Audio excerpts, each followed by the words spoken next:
All right. Okay, gang, we're gonna do, today we're doing, what are we doing, short sales? Is that what we have on there? Okay, good, because that's what I'm ready to, that's what I'm ready for. All right, most of what we're gonna do today, I'd like this to be a little bit more of an open dialogue. So it seems like a lot of our classes are a lot of me talking and you guys listening, so let's come up with some scenarios, let's have a little bit of dialogue, and we'll see if we can't make this maybe a little more fun. Which should be good considering I am not feeling well today, so I'm not on my A game, so to speak. Okay, where we're going to start is on our website, okay? And the reason we're going to start on our website is because on our website we have all of the forms for the CDPE. Is there anybody who's got the CDPE designation in the room? Okay. What that is, if you've never heard of it, is CDPE is an acronym for Certified Distressed Property Expert. Okay, they did not exist as an organization or a designation 3 or 4 years ago. Okay, and not that short sales just started 3 or 4 years ago, because we've been doing short sales forever. You know, short sales are not a creation of the most recent real estate down cycle. They've been around for, I did them in the 90s. Now, having said that, they've evolved, they have changed dramatically. So, anyway, where we're going to start is on our website. If you go to the, you've got to go to the agent portal. There's a lot of goodies in here if you're not familiar with this. So, on the far right side, or excuse me, far left side, scroll down under Other. You've got portal agents, portal staff, portal managers, but portal agents, that's what you're looking for. When you click on the agent portal, I've already logged in, so it's not going to ask me for a password. But if you're logging in for the first time, it will ask you for a password. It is protected, okay? The password to get in is CBPRE agent, with no S at the end, AGENT, okay? Once you put the password in correctly, it will take you to this screen. And this is where our training calendar is, our market data, agent news, so on and so forth. A bunch of little doodads of what we're doing. You want to go to the agent,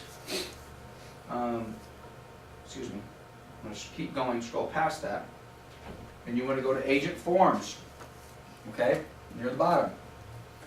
When you're at the agent forms, you can either click on the icon or click on view page, either one.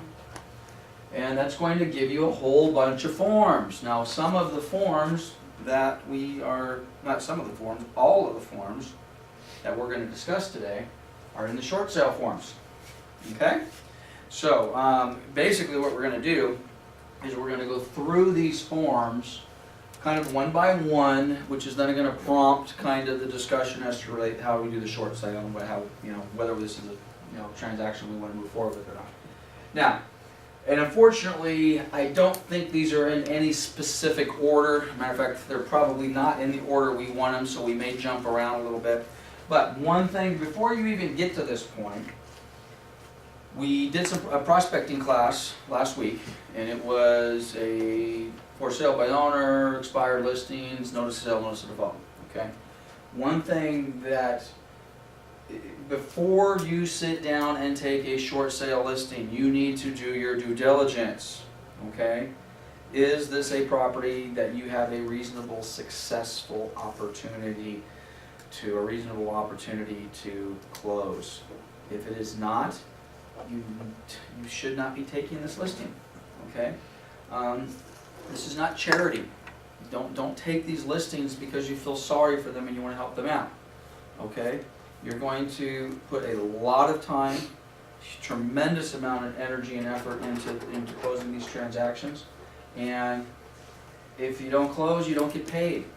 And sometimes even if you do close, you don't get paid, okay? Or you get paid significantly less, okay? That's just the nature of these type of short sale transactions. You know, there's kind of a good news and a bad news when it comes to compensation on short sales. The good news is if you do have a short sale candidate, you're sitting down with a seller, and you've determined this is a candidate of somebody I'm going to work at. We'll talk about whether they're a good candidate or not. But if you've agreed, yes, they are, do they normally argue with you over the commission? On a short sale, they normally don't, because the bank's paying for it. So you say 6%, you could say 8%. Most of the sellers, whatever, I'm not getting anything anyway. Resist the temptation to put in a 7% or an 8% commission, because right off the bat, the bank is gonna chop that down, okay? But the good news is normally the sellers won't argue over a 6% commission with you, okay? If they do, I would suggest that that's not a seller that you want to work with anyway. You know, and they're not paying it. You're going to argue over commission on a short. If anything, we should keep our commission rates where we think our value is, and never negotiate on a short sale, because you will never work harder on a transaction than you have on a short sale deal. Never work harder. So at any rate, they don't argue with you in the beginning over compensation, but then normally you have a fight with somebody. If it's not the bank negotiating the commission at a later date, which sometimes they do, they'll sit back and say, no, we're only going to pay X amount of dollars for the short sale, or commissions rather. But if it's not them, there's something else that comes up. The short sale is approved, you're now getting ready to close, and the septic tank won't cert. Or it rains and a roof leak appears that wasn't there in the beginning. Buyers and sellers buy, I don't want to do it, so I don't have any money. And here you are 9 months into negotiating this deal. You've got X amount of dollars on a commission, and you got to the point where the only way I'm going to get any money out of this is if I pay for the roof or I pay for the septic or whatever. It happens all the time. Sellers feel under no obligation to pay anything. You know, I've got a short sale going on with a buddy of mine down in the desert right now. We have about a $7,000 problem, which is a lot of money, but this is on a $520,000 short sale that the seller purchased this property for $900,000. So in comparison to the overall purchase price, and the seller hasn't made house payments for at least a year and a half. I mean, his house payment on a $800,000 loan, I don't know, but it was probably $4,000, okay? So it was really, we're talking about 2 months worth of house payments. Hey, Mr. and Mrs. Seller, you haven't made a house payment in 18 months. Do you think you could just kick in the equivalent of what 2 house payments would have been so we can get this done? And of course the answer was, no. You know, and then the buyer, are the buyers, you know, always excited, or do the buyers always have the ability to kick in the extra money? Because a lot of the buyers are, you know, they're thin as well. You know, low down payments or little down payment, whatever it happens to be. So who do they turn to? They turn to their agent. And frankly, even if they don't turn to the agent, a lot of times the agents turn to the agents, because I'm into this for 8 months, we're almost to the finish line. How are we going to solve this problem? What are we going to do to solve this problem? So again, short sales are not for the weak at heart. Okay, these transactions, quite honestly, will kill a good agent. Okay, if you're looking for a good reason to get out of the real estate business, become a short sale expert. Okay. All right, that's probably a little bit of an overstatement. But I will tell you, are there people who do very, very, very, very well doing short sale transactions and make a lot of money? Absolutely. They have a knack for it. They're good at it. They enjoy it. Diane Arnott in our office is a perfect example. Okay, Diane would say, Lance, that's funny, you know. But the reality is, if we were to interview 100 agents who have all done a short sale transaction in the last 6 months, I bet well over 90% of them will describe that as a horrible experience all the way around, from the process to the compensation to the whole deal. And if they had to do it over again, they probably, irrespective of whether they represented the buyer or the seller, okay? Because even though there's a lot more work involved when you're representing the seller and follow through, you know, in my case, the short sale that we're going to talk a little bit about today, I'm going to talk about 2 of them, but on this particular one out in the desert, I'm representing the buyer. Not really a lot for the buyer's agent and the buyer to do during a 7-month window, except wait, okay? and either get disappointed. You know, this particular transaction, the goal was to try to get it closed before Christmas. Well, that didn't happen. Okay. Now we'd like to get it closed before this April date. That may happen, but it's tough. I mean, it's a tough transaction.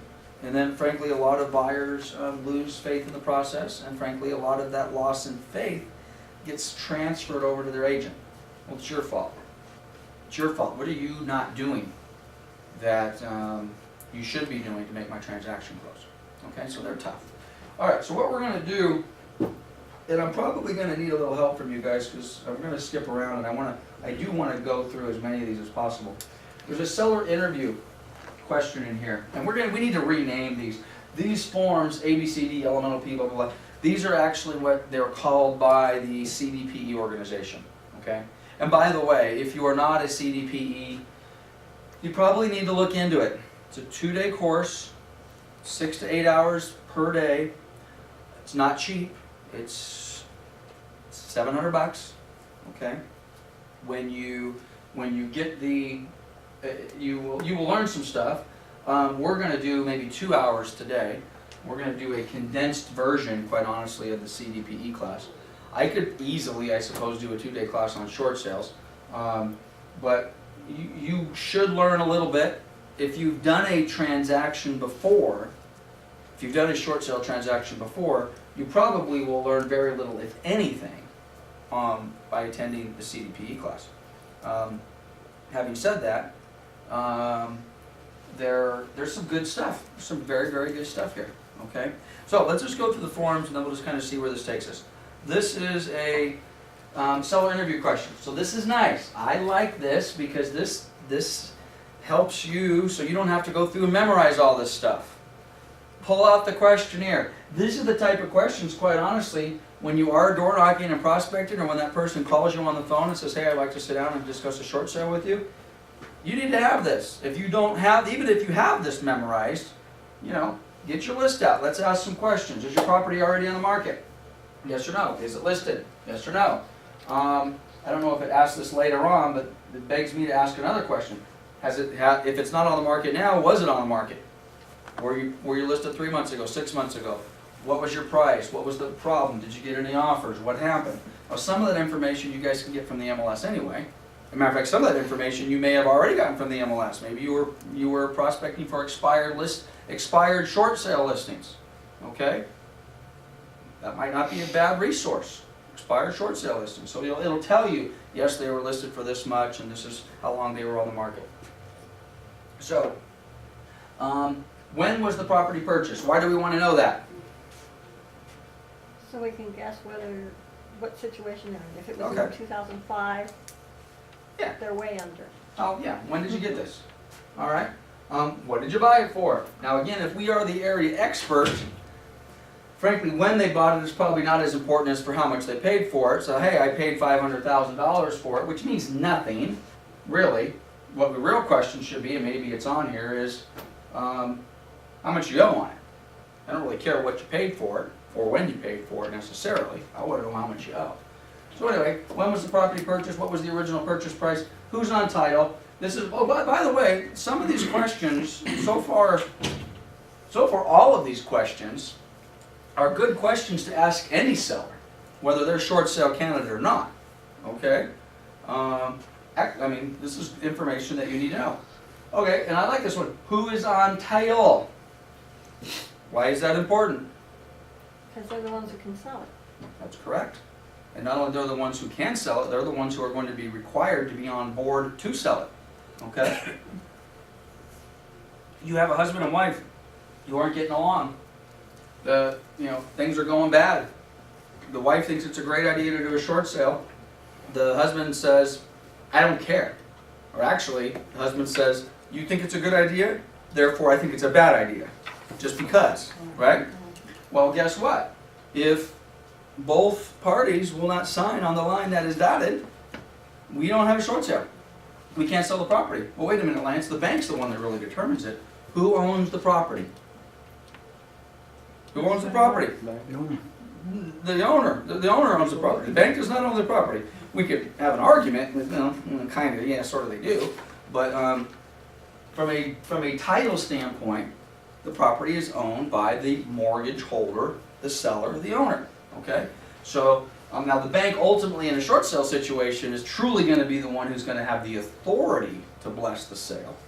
But that also assumes that all the parties are going to sign.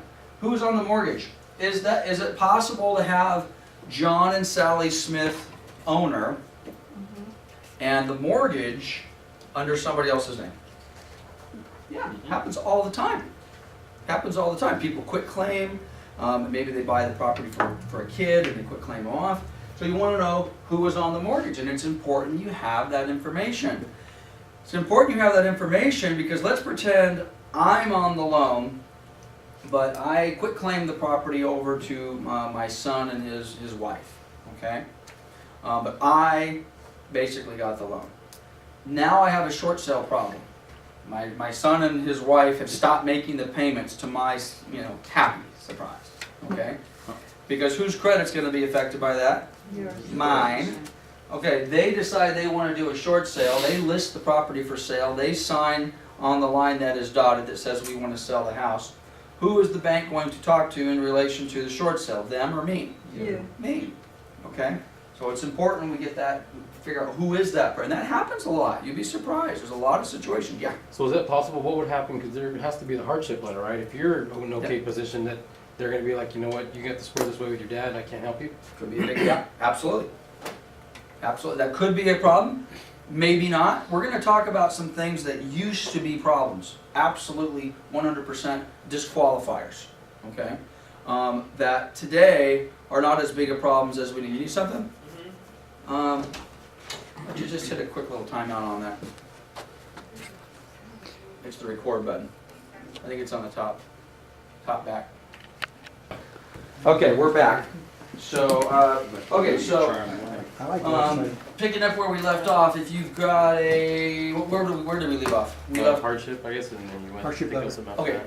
yeah, and where I think, Hardship if there are different and I people think like where I on was mortgage. going, I think where I was going with that is when we get to that part, I'll give you the brief summary of things you used to have in place in order to get a short sale.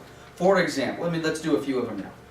Back in the day, and I'm talking a couple years ago, okay, certainly back in the 90s, but, and by the way, for those of you on tape, today's January 9th, 2012, okay, 18 months ago, if you did not occupy the property as an owner-occupant, getting a short sale was nearly impossible. Now, I'm going to make some blanket statements. When I make broad blanket statements, it's going to apply to 95% of the cases. So there are always going to be exceptions to every single one of these rules because there really are no rules. Fannie and Freddie operate in a certain way. In-house properties with Chase or with WAMU portfolio loans may have a few different rules that they're going to follow. A small private community bank may be more willing to do certain things than somebody else isn't to do. But generally speaking, if the property was not owner occupied, then you could forget it. Okay? So in other words, if you had a rental or you had a house that you were tenant occupying or renting out, and you said, I want to short sale this house, it was pretty much a 100% disqualifier. Now that's not the case today. Okay? Same thing with hardships, you used to have a hardship. Okay? As a matter of fact, every single short sale that you're going to do, they're going to ask you for the hardship letter. Okay? Well, the hardship today is the real estate market is bad. My tenant moved out. Okay? Not that I lost my job. Not that I don't have any money. Because if they were to finish the sentence is, well, do you still have a job? Yes. Can you still afford to make the payment? Yes. Do you have money in the bank? Yes. So, short sales now are being done in a lot of cases just because it's been convenient for the seller to walk away, and the banks are so far under the barrel on these things, and walking away has become, it kind of reminds me of bankruptcy. I'm not that old, I'm 45 years old, but I can remember when I was in my early 20s dealing with clients that were going through bankruptcy, nobody wanted to talk about that. They were embarrassed by it. Now I'll have clients that I haven't talked to in years, and the very first thing they'll do is, hey Lance, how's it going? Hey, I just filed bankruptcy, and I'm thinking about, wow, that's a little different. It's a little shift in kind of the culture and the mentality of whether there was a stigma to bankruptcy or not. Which, by the way, bankruptcy is a lot harder to do today than it was even a few years ago. They changed the bankruptcy rules just a few years ago. But anyway, foreclosure is kind of, I think, kind of going down that same path. To lose your property to foreclosure 4 or 5 years ago, I think probably had a little bit more of a sting and a little pain to it than it does today. Because now today, let's face it, we all know somebody. We may be them, okay? We know a friend, a family member, a neighbor, or ourselves who have lost a property to foreclosure, and it's kind of like, yeah, you too, oh geez, all right, I'm not alone. So, with keeping that in mind, with the banks and their willingness to do things, if they know that the client is less inclined to see a stigma or a problem with foreclosure and basically more willing to let the property go to foreclosure, that's a bad thing for the banks. Because in most cases, short sales do make a much better business transaction for the bank, okay? Whereas before, even though they knew it was a better business transaction, they play hardball. They push back, because they knew you're going to have that foreclosure, you're going to have the credit problem, you're never going to be able to get a loan, you're not going to do this, you're not going to do that. Of which, almost none of those things are a problem anymore. Well, you're going to have a credit problem. How long is it going to be on your credit for? 7 years, okay? Is it going to prevent you from buying another house? No, No. not for 7 years. Not for 7 years, 2 years. I've heard some lenders say 12 months, 18 months. I'd like to see what kind of financing they're getting. But for certain, a couple years, certainly 3-4 years out, credit's probably going to be reestablished. They'll probably get a pretty good loan. We just closed a loan last Friday for a client who has had 2 foreclosures. And one of them 11 years ago, and one of them 18 months ago. And they just bought the house. VA loan. Just closed escrow Friday. Who would have thought? So, at any rate, getting a little hung up on the mortgage. Okay, what kind of mortgage? Oh, all right, well, maybe I segued nicely. What kind of mortgage do you have? Is it conventional? Is it VA? Is it FHA? What's a HELOC? Equity line. Home equity line of credit. HELOC. Okay? HELOC, home equity line of credit. Second trustee equity line, very, very common. And if so, how many of these do you have? I got a first, I got a second, I got a third, I got a fourth, I got a fifth. Okay? Is that important? Yes. And again, in any context, whether it's a short sale listing or regular listing, it's important. The more loans, the more difficult the transaction is going to be. The more loans, the more people have to agree and nod up and down and say yes before you're going to get that transaction done. Ideally, 1 loan, 2 loans with the same bank, but that's still not always. You got to remember, we talked about this in another class. You have 2 loans with Bank of America. You would think that that's a no-brainer, okay? Money's right pocket, left pocket. That's not the way these loans are bundled, okay? The first trustee with Bank of America is bundled in the first trustee portfolio, and it has a list of investors that are expecting certain returns. And you go to that group of investors and you get your short sale approved or disapproved. The second trustee with Bank of America may be bundled to a completely different group of different people that may need to say yes just because it has a Bank of America title on it. So anyway, in third loans, problematic. Who is or who are the lenders? Again, are they the same bank? Are they different banks? Are they private individuals? Okay? Very, very important. There's a new law that took effect that talks about in the event a lender agrees to a short sale, first or second lien holder, doesn't matter. By agreeing to the short sale, the lender is automatically agreeing that they will not pursue the borrower for any sort of a deficiency.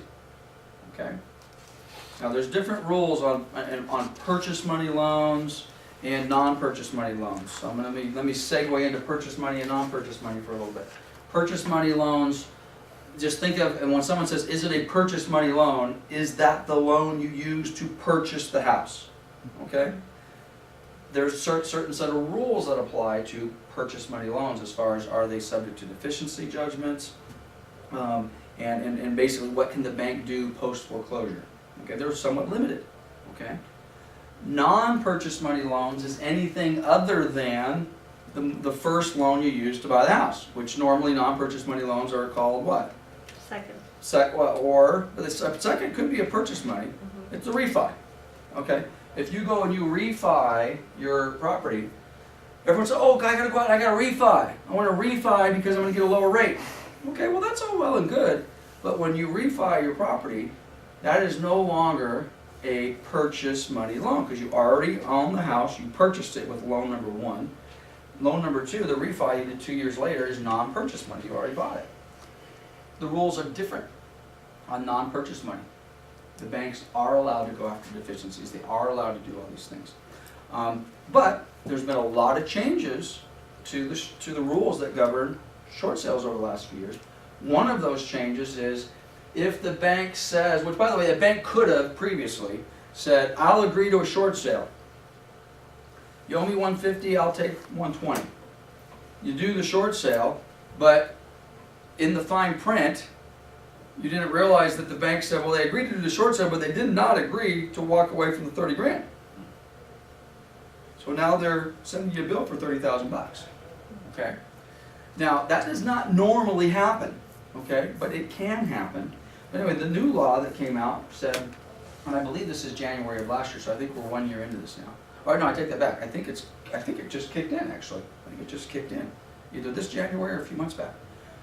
Says if a bank agrees to do a short sale, they're therefore barred from going after a deficiency. Now, most of the times when we think about, and the reason they're doing that is they're trying to protect the consumer, right? The legislators are saying, let's protect the consumer. We don't want these consumers going through these short sales and then getting hit over the head, 6 months later with a big bill from the bank. Okay? Make sense? Makes sense. Now, whose money who's on these mortgages? These mortgages are owned by people. Okay? It's not just the evil Wall Street corporate types. These mortgages are held by people. And when I say people, who's investing in Wall Street? Well, we're a bunch of independent contractors here, but does anybody know a firefighter or a policeman or a teacher or a teamster or anybody in a union or the bagger at the grocery store? Well, they invest their pension funds where? Wall Street. They invest their pension funds. That's why I cringe a little bit when we talk about this evil Wall Street. And we better be careful what you ask for because that's funding the 6th grade school teacher's pension. And if we're going to destroy Wall Street, well, we might have a problem paying this 6th grade teacher's pension here down the road. Okay? But to put that in context of these mortgages, now the law says you cannot come after a deficiency if you agree to a short sale.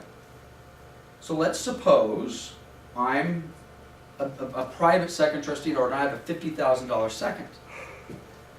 And let's suppose I'm willing to do something, but I'm not willing to walk away from all 50. I want 25, I want 20. Okay? Well, you got to remember, whatever I agree to is all I can get. What do we normally try to do on these smaller seconds? What do we want them to do? We want them to go away, right? Completely, for little or no money.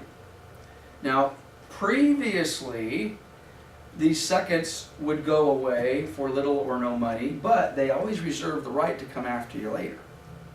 Okay? Or they said, I'll take nothing now, but I want this.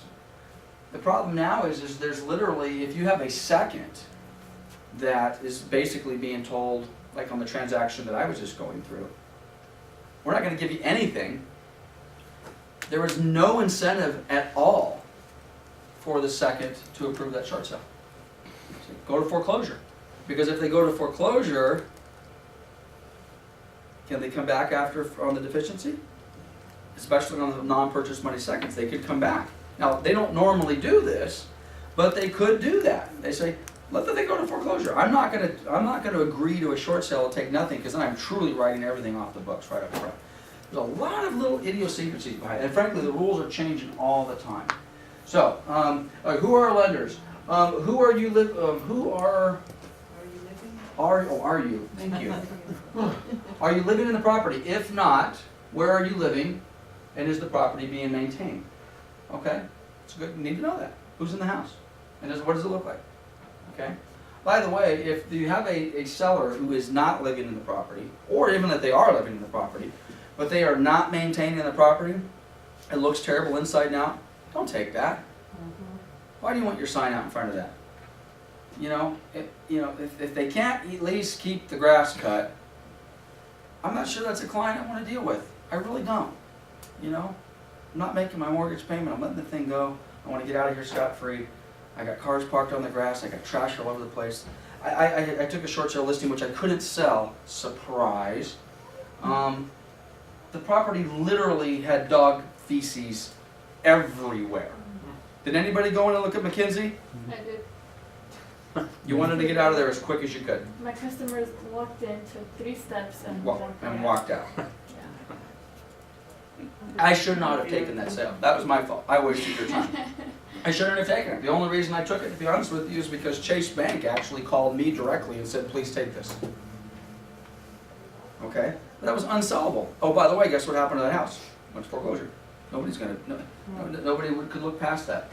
Sell Okay, it make at the sure to take. courthouse? What's that? Are they gonna sell it at the courthouse, or did they already? It's gone to foreclosure. It's owned by Chase. It'll be listed now, as a matter of fact, I believe, as a bank owner.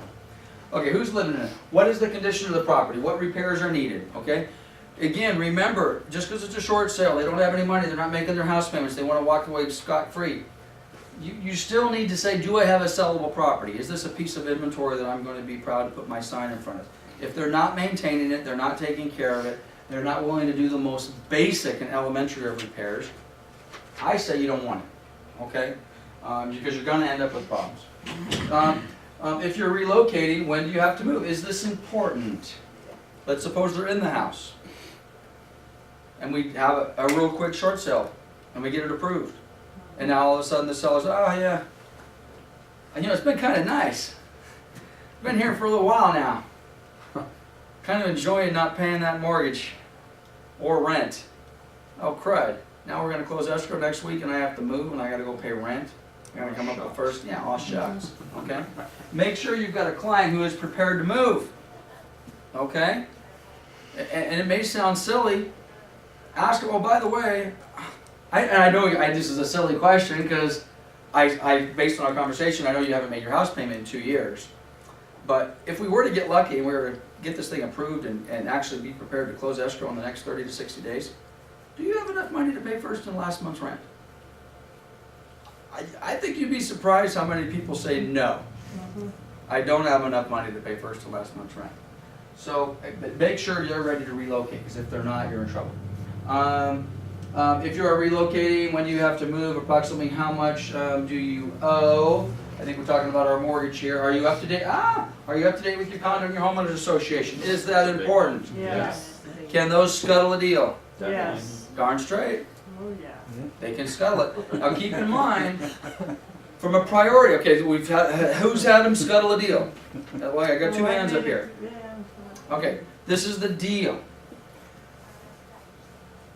Mortgages are in a senior position over homeowners association.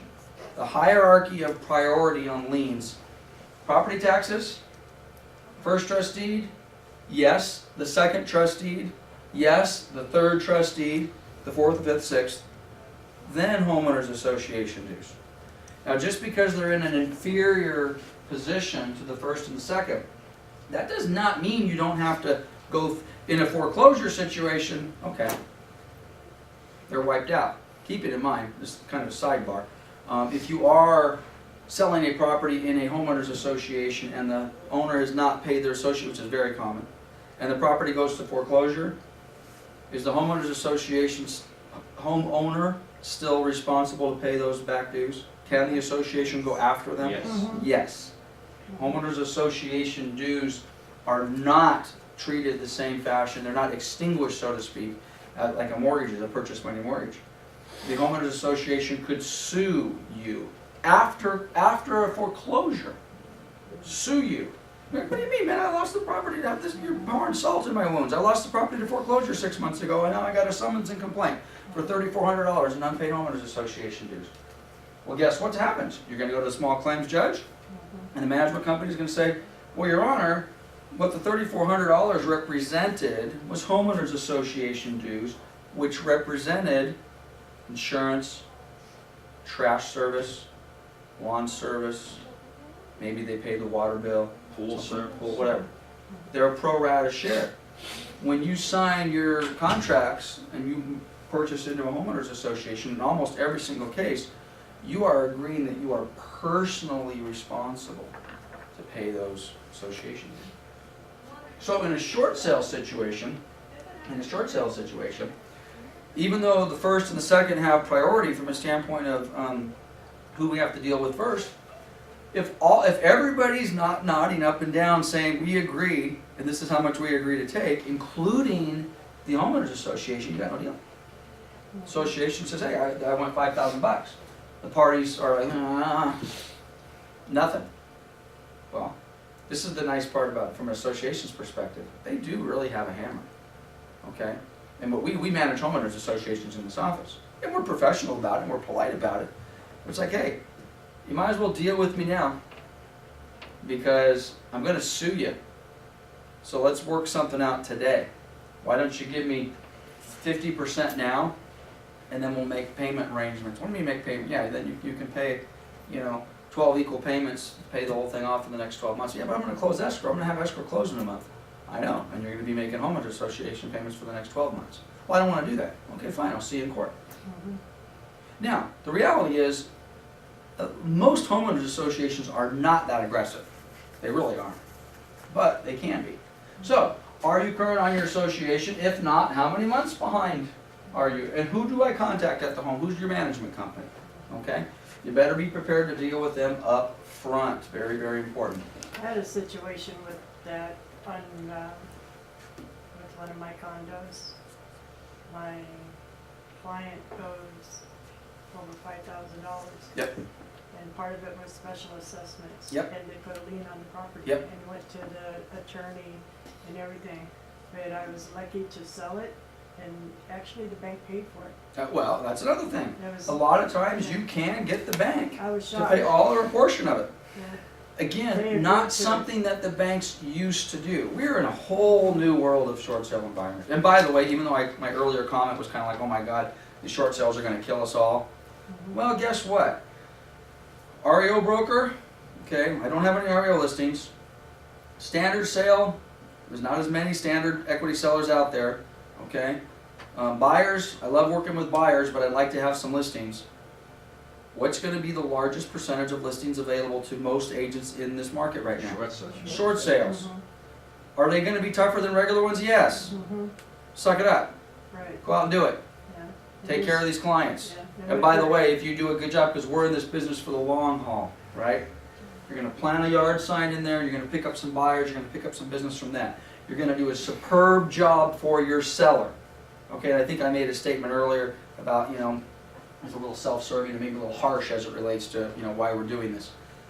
I got to tell you, if you can help one of these sellers get these transactions closed, it is a fantastic feeling. Especially when you take somebody out from underneath that stress and out from underneath that debt, and you've helped them put that behind them, and they're moving on, and they're free from the burden of the mortgage and the stress associated with it. I got to tell you, you do it right, you will have a client for life. Right. Okay, and those sellers that you busted your tail on, if you stay in contact with them, they will remember you 2 years later or 3 years later when it comes time to buy. Say, gosh, Martin, you did such a great job for me, and I know it was so tough, and I know you had to give away half your commission, and we really felt terrible about it. But now it's 3 years later, and I want to make it up to you. We're ready to buy. Come on down, okay? So anyway, take care of those clients in their turn. Okay, do you owe back taxes? Are there liens on the property? You need to know that. Normally, who ends up picking up the back taxes? Bank. The bank, okay? The liens, this could be an association lien or other type of lien. Depending upon what it is, normally who ends up picking those up? Bank. The bank, okay? Not always though. have you considered or are you considering declaring bankruptcy? This is again a great, by the way, we're talking short sale. I like this questionnaire for all my listings so far. There's nothing about this questionnaire that I would not want to ask a standard equity seller. So far on question 14, these are just as good as for short sale sellers as they are for regular sellers. What's the problem if you've got a client who's declared bankruptcy? You need to know how long ago. Okay. Can you complete a short sale when you have a client in bankruptcy? No. Can you close an escrow with a seller in bankruptcy? No. No. Can't do it. Okay? So, yes, I file bankruptcy. What's the status? Has the bankruptcy been discharged? Who's your attorney? What was the discharge date? Okay? No, what hasn't been discharged, by the way, is just it's done. Okay? It's gone through the process, the bankruptcy's over, it's been discharged, the debts have been discharged. Okay? Which, by the way, can you file bankruptcy on your house? No. Yeah. No, well, it affects the house. Keeping in mind, okay, let's a couple examples. I have a $100,000 mortgage, I have a $10,000 car payment, and I've got $100,000 in credit cards. Credit cards are unsecured debt, right? The car is secured debt. The loan is secured by what? The car. And the house is secured debt, secured by Land. the land of the house, okay? So when I file bankruptcy, I'm not discharging the $100,000 house mortgage loan. I'm not discharging the debt on the car. What happens to the car if I don't make the payment? Gets repo. It repos. Same thing with the house, okay? What I'm really trying to take care of is the bankruptcy, for the most part, is to deal with unsecured debt, my $100,000 worth of credit cards. So I make those go away. But the problem is, while I'm trying to make this $100,000 in credit card debt go away, I have now basically I've completely eliminated my ability to do anything with my house. So if you have a client, and this happens all the time, you've got the short sale thing going on, you're trucking right along, it's 7, 8, 9 months later, you finally get what you need, and you're ready to roll, and you get your approval, and you open up the title, and you get the escrow thing fired up, and all of a sudden, title calls you up and say, oh, Mr. and Mrs. Seller filed bankruptcy 2 months ago. What? So by the way, if we're having this discussion with them in January, we want to say, oh, and by the way, if you are considering filing bankruptcy, you need to talk to me first, because I can't sell your house while you're in bankruptcy. Okay? The bankruptcy either has to be discharged, or, help me, the term is escaping me, we have to go and petition the court, and the house needs to be, what's the word I'm looking for? Needs to be not vacated, it needs to be... Liquidated? No. Expunged? No, those are great words. Criminal. Right. At any rate, we need to do something to get the house removed from the bankruptcy. There's a word. It'll come to me. I had a situation like that. Yep. And you can do it, but it's not what you Correct. want. It's a pain in the rear. It Okay? is. So if you have a client who's filed bankruptcy, you need to know about it. And if they're considering file bankruptcy, you need to make sure they understand when they should or should not do that. Okay, are you current on all your mortgage payments? And will you be able to remain current? Are you going to pay your bills? Okay. Now again, I like that question for everybody. Okay, we want to know. I'm behind. Okay. Are you currently considering a loan modification? Okay. By the way, we do not do loan modifications in this office. You are barred from doing loan modifications. We don't need it. Don't want the DRE coming in here fooling around with us trying to do loan modifications. Loan modifications are a whole nother conversation for a whole nother day. And bottom line is, my feelings about loan modifications are simple. If you think you qualify, call your bank. Do it yourself. Don't pay me to do it. Don't pay an attorney to do it. Do it yourself. There are plenty of people on the phone waiting to take your phone call. Do you have any other assets that would allow you to pay down your mortgage? Okay, now back in the day, this was a very important question. I owe $200,000 on my property, I have a $150,000 loan, I got a $50,000 deficiency that I'm working on my short sale. Okay, well, what do you got? Well, I got $1 million in liquid in the bank. I've got a $200,000 RV paid off. Got a boat down in the harbor for $90,000. Are those assets? Okay. The banks want to see a balance sheet, they want to see a list of assets, and they want to see, okay, how much money is this person asking us to basically eat in the short sale? And what does their balance sheet look like? What do they got? If they've got a lot of assets, the chances are the bank may say, no. Pay it. Now, if they think the seller is going to let it walk and it's going to be a disadvantage to the bank, even though the seller has buku assets, the bank may still grant it, but they're going to want. Now, back in the day, and I'm talking a couple years ago, if you had assets, forget it. What were a couple of things? You have to be owner occupied. If you're an investor, don't apply for a short sale. If you have assets, don't apply for a short sale. That's not true anymore. If you have assets, many people are successfully doing short sales with liquid assets in the bank. Okay, what lender cores? What have you received from the bank? Very, very important. Okay, if they're behind, if they're delinquent anymore, I'm telling you, forget about being 30 days delinquent. If most people's mortgages due on the 1st, late fees kick in on the 15th. If you don't make your payment by the 15th, some maybe by the 10th, you might be getting a letter from the bank that says, hey, borrower, are you okay? What's going on out there? It's amazing, okay? The environment has completely changed. So what have you received? Now, of course, if they have received something, what do we want? We want to see it. What do you got? Okay? There was a Chase right now is doing these unbelievable short sale incentives.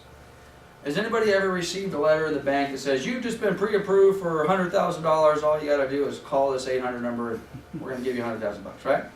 I don't see those as much as I used to.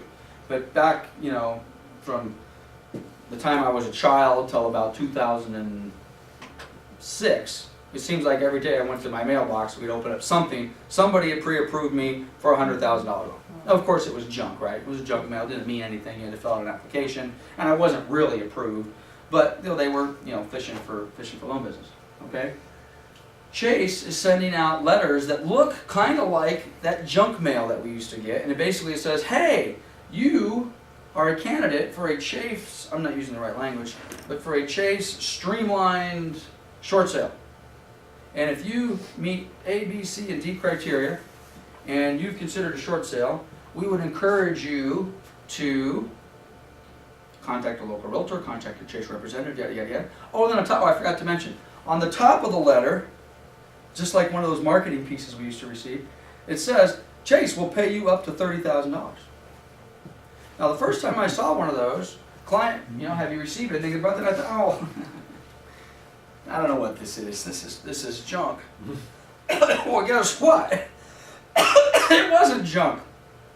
Chase said, you do a short sale, we will pay you, the seller, who hasn't made a payment in 2 years, we will pay you 30 grand. Wow. This is not cash for keys after foreclosure. This is, please do a short sale. We're telling you we want to cooperate with you on your short sale.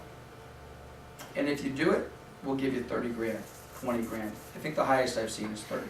I've heard other people say there's more. Is that a little different?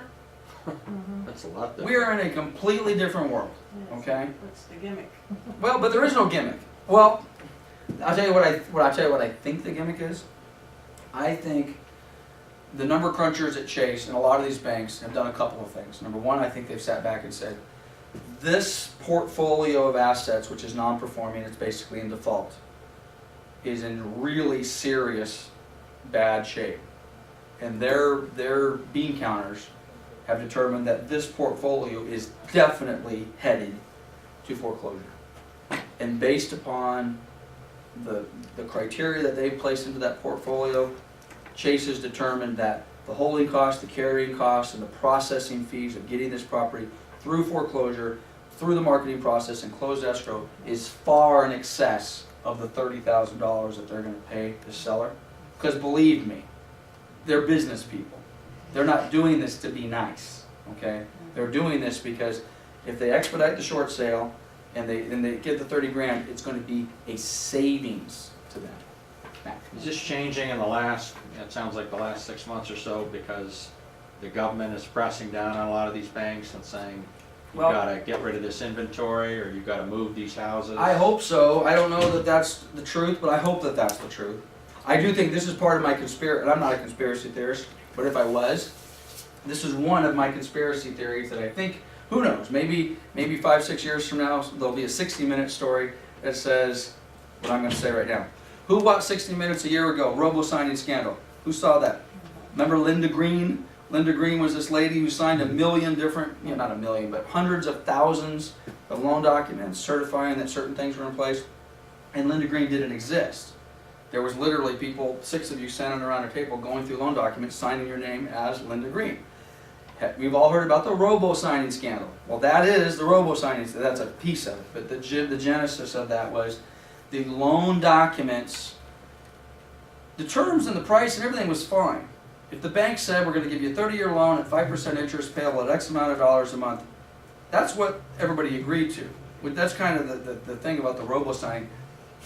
The scandal itself has nothing to do with the loan being bad.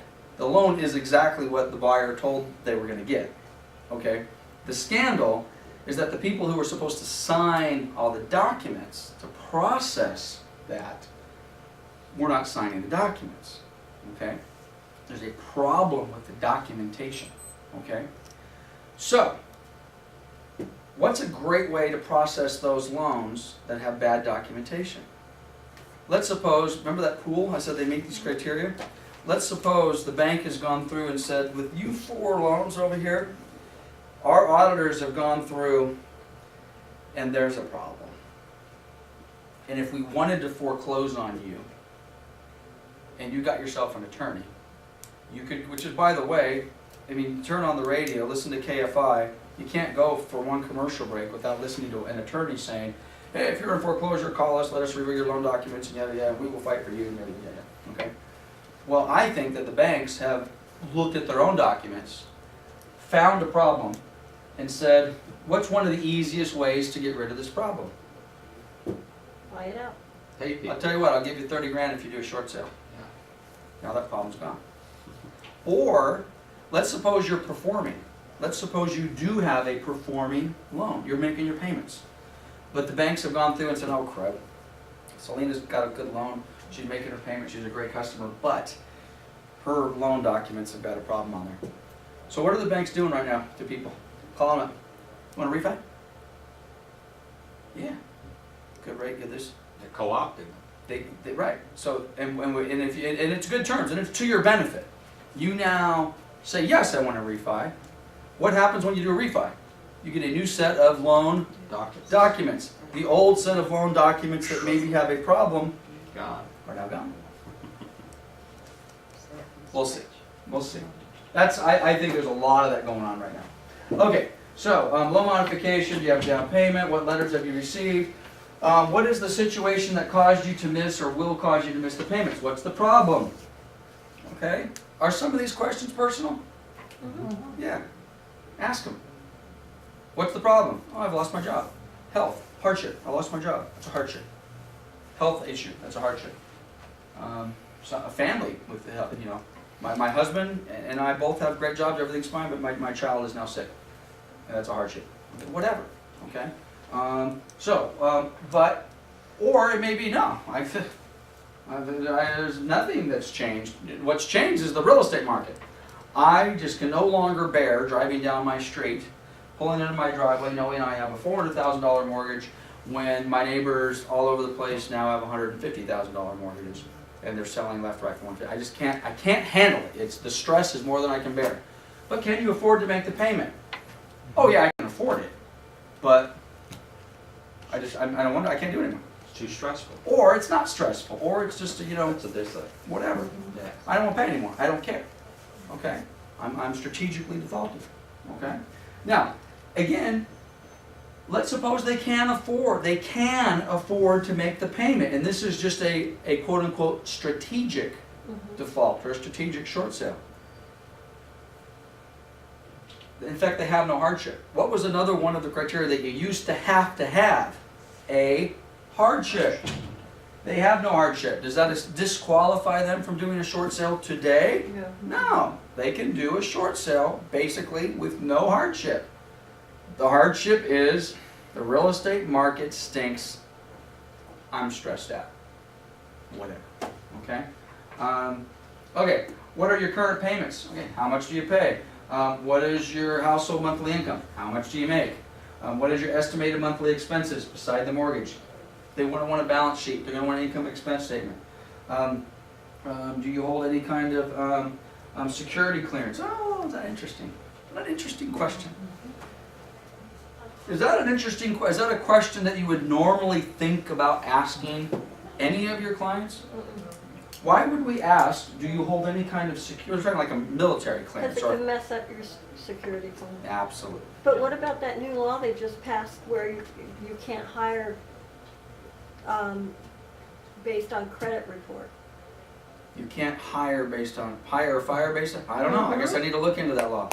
All I know is if you have a security clearance, whether you work directly for the government or maybe you work for a contractor that works with the government and you have a, I don't know anything about this, but you have a class 1 security clearance, these type of things can cause all sorts of problems for your employment.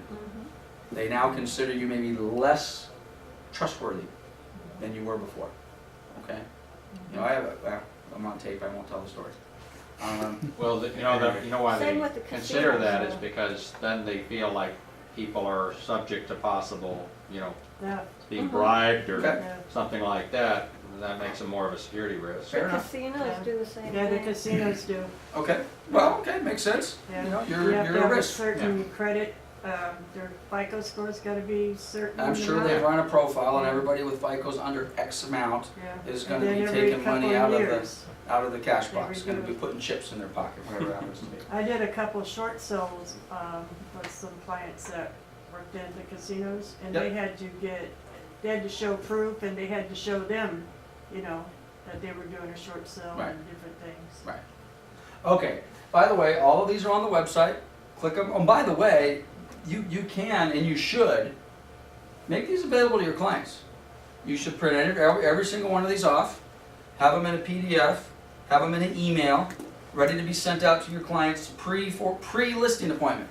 Oh, by the way, thank you very much, Martin, for allowing me to come on up and talk to you this evening about possibly the short sale listing on your property. Do you have an email address? Great. I'm going to email you a dozen forms. Take a look at them. I'll see you at 5:30. Okay? Send these to your clients. Give it to them. There's nothing, give it to them. All right, so we just went through the interview questions. We're going to kind of bounce around here a little bit. I'm not necessarily in any order. There's a sample hardship letter in here. So let's take a look at what we got here. Okay, and give this to your client. This is what I don't understand. I'm not a good writer. By the way, it doesn't have to be typed. They can handwrite it. They can do whatever they want. To whom it may concern. Now, by the way, we want to fill this out. Let me. I'm actually something made me think of something. Okay, January 9th, Bank of America. Attention, loss mitigation. What's that? Loss mitigation is the same as the short sale department, the loss mitigation department, the workout department, there's 2 or 3 others that aren't coming to mind. Whatever. Loss prevention department, okay? So, loss mitigation. Don't get hung up on that. Another word for the people who handle the short sales. Okay, I call it that. This is my hardship letter. Right on there. Property address, 123 Main Street. My loan number is 12345. I purchased my home in 2005. We had income that supported the mortgage. In early 2006, my mother was diagnosed with this is a real hardship letter. Okay? My mom's got a disease, I got problems, blah, blah, blah. Okay? Are yours going to be this good? Probably not. Okay? The market's bad. I'm stressed out. I need to get out of here. Whatever. Okay, you got your hardship letter. Let's see what else we got. Let's go back to the top. Let's see what this Form SS is. What do we got here? Oh, authorization to release information. This is a must. Okay? By the way, this is probably really tough to see on the screen. I apologize. Can you hit that thing and see if we can clean that up just a little bit? I'm not gonna go through this in its entirety, but basically what this is a form that your buyers need to sign, excuse me, the sellers need to sign, that say,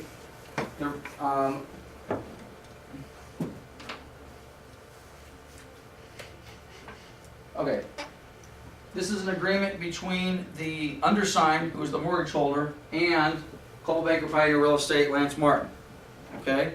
I am authorizing the bank to release information to my designated person, okay?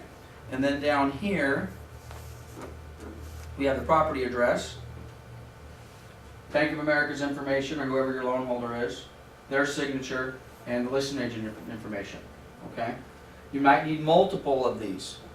First trust deed, second trust deed, we've got a little box over here. You're gonna need to get that information maybe from the homeowners association, okay? So this basically, will the banks talk to the realtor without an authorization to release information? They will not, okay? So that's in it. There's actually a few of these in here.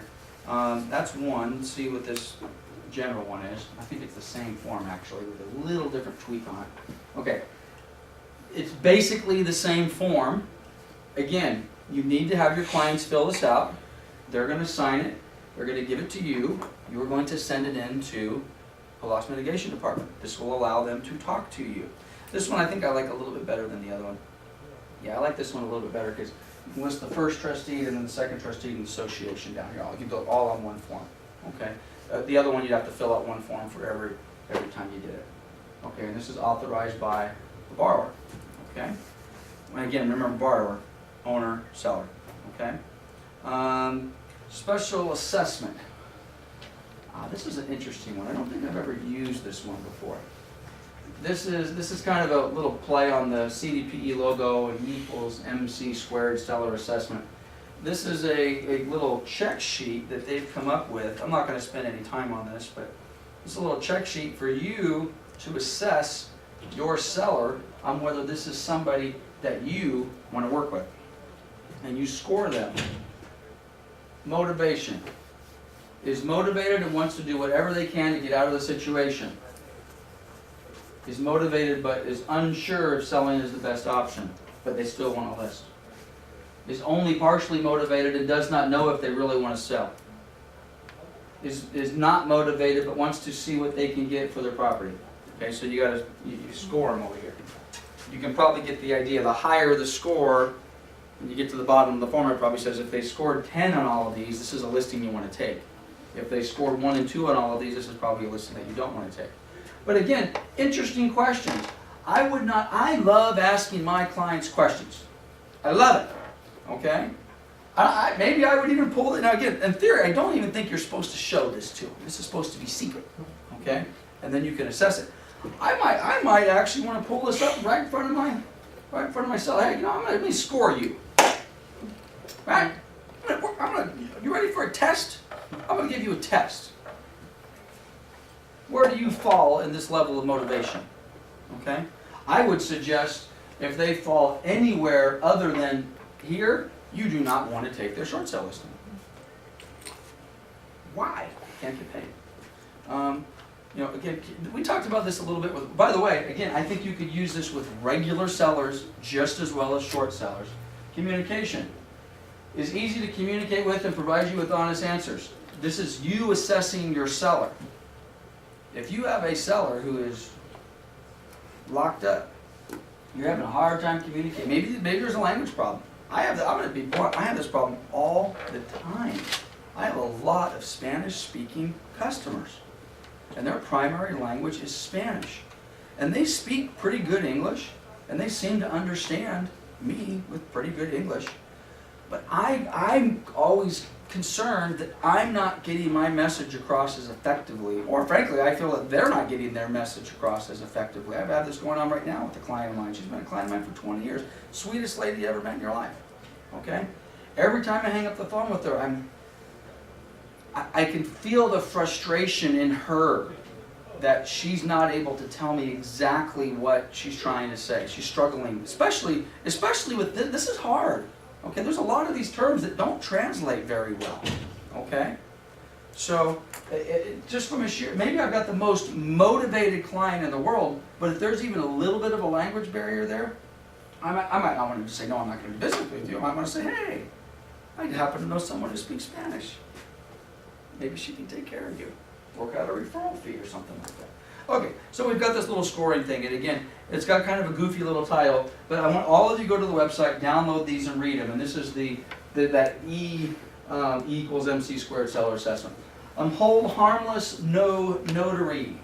In other words, this is a hold harmless form that does not require a notary signature. The hold harmless, who we're trying to have the hold harmless, who we want to be held harmless is us, okay? What did I say earlier about the short sales?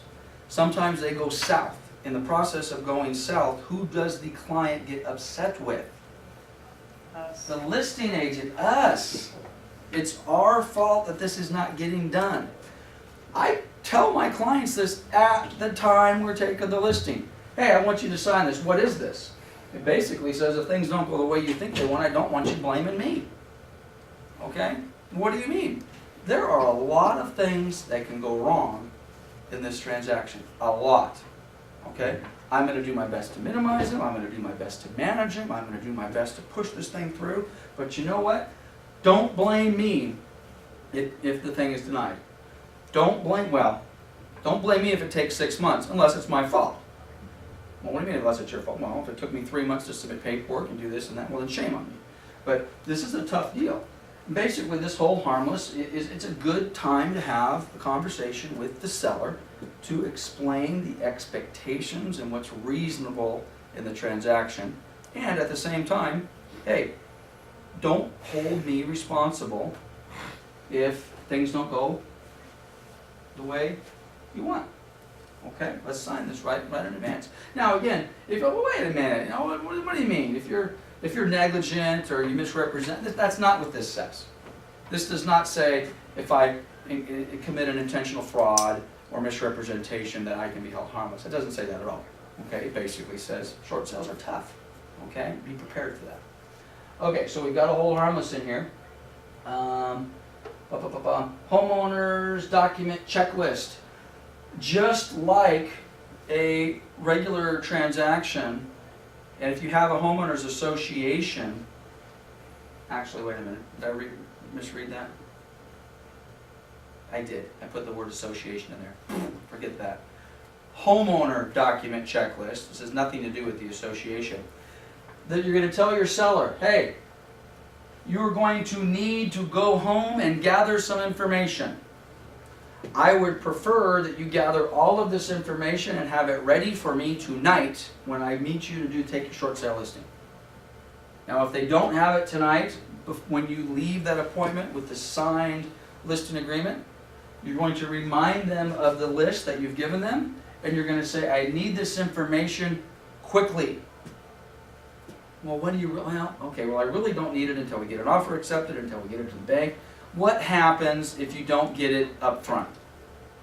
You finally get an offer accepted, you send it in, and you say, hey, remember that stuff I told you to get a month and a half ago? It'd be like pulling teeth. Would you please get it? And then how long does it take them to get it?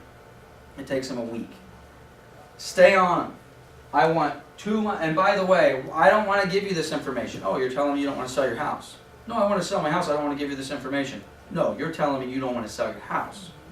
If you're not prepared to give me this information, we cannot work together. Going back to that motivational chart. How willing is the client to cooperate? I need 2 months mortgage statements on every mortgage. 2 months checking account statements, their personal checking account statements. 2 months savings account, assuming they have them. 2 months of other accounts, a retirement account, a pension account. Whoa, wait a minute, nobody's going to come after my retirement. Nobody said they're going to come after your retirement. Nobody said they're coming after your pension. You just want to have that information. Because who is going to ask for this information? The bank. The bank who's being asked to process the short sale. Paycheck stub, assuming they have a job. Tax returns, irrespective of whether they're 1099 employees or whether they're W-2 employees. 2 years of tax returns. IRS form 4506, request for copy of tax return. That's a form that the buyer signs Do people lie on their taxes? Sure. Do people dummy taxes? Are people afraid to do short sales because they lied when they got the loan? Are there a few people out there that got loans 4 or 5 years ago that only got loans because they lied? Yes. They gave false income statements, false tax returns, false.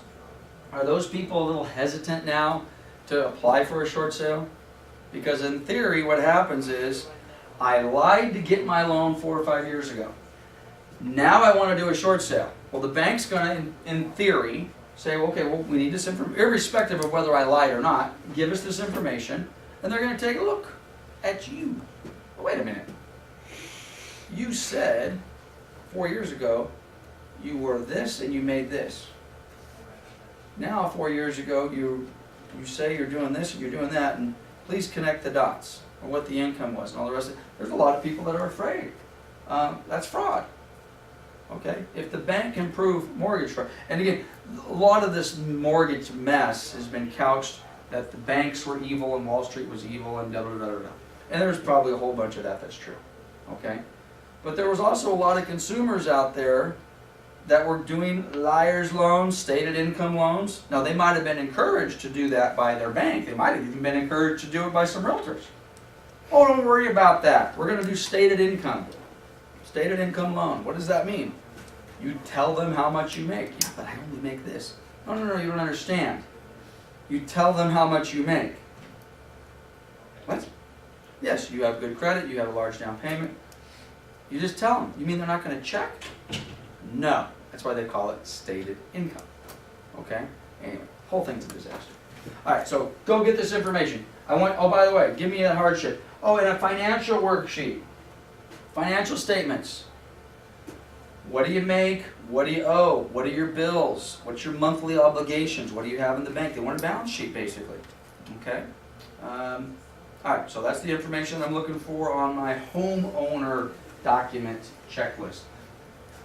Gotta have all of that. Financial worksheet, just really quickly. This can be daunting. I'm sure everybody in this room has had to fill one of these forms out at one time or another. I gotta tell you, I've applied for mortgages and business loans and all this stuff. I hate, this is worse than going to the dentist. I absolutely hate this. But it has to be done. What is your income? What is your spouse's income, if any? Part-time, retirement, blah, blah, dee, blah, blah, dee, blah, dee, blah, dee. Okay? What are your expenses? Oh, I gotta get my auto loan out. Yes. Oh, I gotta get all my credit cards out. Yes. Okay? Gather all this information. And again, this is the one thing that, in my experience, my clients have the most difficult time providing me. They just either don't have access to the information real easy, or quite honestly, like me, you just hate looking at this stuff. You want to know how much money I spend on groceries? Yes, we do. Especially when we're trying to build a hardship case. You know, the cost of your housing is too much, okay, in relation to what it's going to cost you to survive. So make them fill this out. Homeowner checklist, where am I? Property checklist, what's this? What is this? Oh, okay, this is just a little thing, and again, this works just as well. So far, with maybe the exception of that last sheet with the financial stuff, we would not normally want to get that information from our sellers, if they're equity sellers. We also we don't need 2 years of tax returns and bank statements for equity sellers, but so far, everything else works for a regular equity seller. This is just a checklist. This is similar to a CAR form. This is just for you to go through and say, what's the property look like? Is it good condition, bad condition, so on and so forth. Nothing real special about this. Listing addendum. I like this one. I like this one a lot.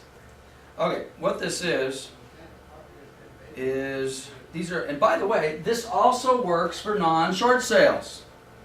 Mr. or Mrs. Seller, thank you very much for trusting in me to list your property today. I'm going to do everything I possibly can to sell your house or successfully do a short sale on your house.